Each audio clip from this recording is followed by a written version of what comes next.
નમસ્કાર, હું સંજય ઝા.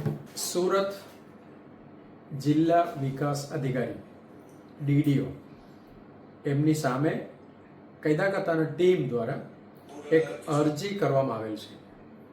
એ અરજી છે માનવ અધિકારમાં અમે કર્યું છે.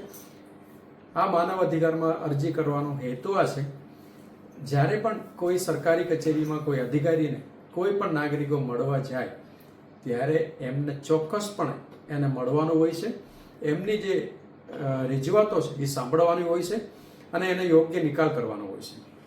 નાગરિક અધિકાર પત્રની અંદર આ સ્પષ્ટપણે સૂચના આપવામાં આવેલ છે અને સિવિલ સર્વિસ એક્ટની અંદર પણ આ સ્પષ્ટપણે સૂચના આપવામાં આવેલું છે. જ્યારે પણ કોઈ નાગરિક આવે તો એમનો અધિકાર છે, એમને રજૂઆત સાંભળવાનું છે તમારે, અને જે તે અધિકારી જોડે મળવા માટેનો અથવા મુલાકાત કરવા માટેનો એમનો અધિકાર છે. તો અમે એક ફ્લેશ લાઇટ, રેડ અને બ્લુ ફ્લેશ લાઇટના મામલામાં એમને મળવા માટેનો પ્રયત્ન ઘણીવાર કરી છે. એમને કચેરી પર ના મળ્યો એટલે એમને કલેક્ટર કચેરી મળવાનો પ્રયત્ન કર્યો છે. કલેક્ટર કચેરીમાં મળવા ગયા ત્યારે એમને કીધું એમના પોતાના કચેરી ઉપર જાઓ, એટલે એના માટે અમે એમને મળવા માટે પોતાની કચેરી ઉપર ગયા છે. ત્યારે પણ એમને મળવા માટે સ્પષ્ટ ના પાડી છે. ભાઈ આ જે વ્યક્તિઓ છે એ લોકોને અમે કોઈ પણ સંજોગોમાં મળવા માટે તૈયાર નથી, કારણ કે અમારું જે આ ફરિયાદ, આ જે બ્લુ અને રેડ ફ્લેશ લાઇટ જે વાપરે છે, જે એન્ટાઇટલ નથી એવા અધિકારી જે આ લાઇટ વાપરે છે, એની અંદર આ સુરત જિલ્લા વિકાસ અધિકારી એટલે ડીડીઓ પણ સમાવેશ થાય છે.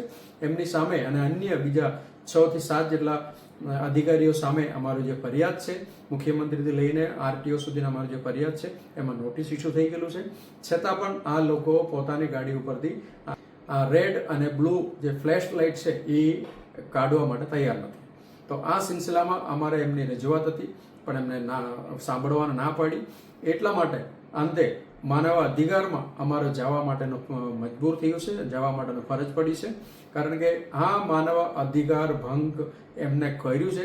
એટલા માટે અમને ભવિષ્યમાં પણ મળવાને એમને ના પાડી છે.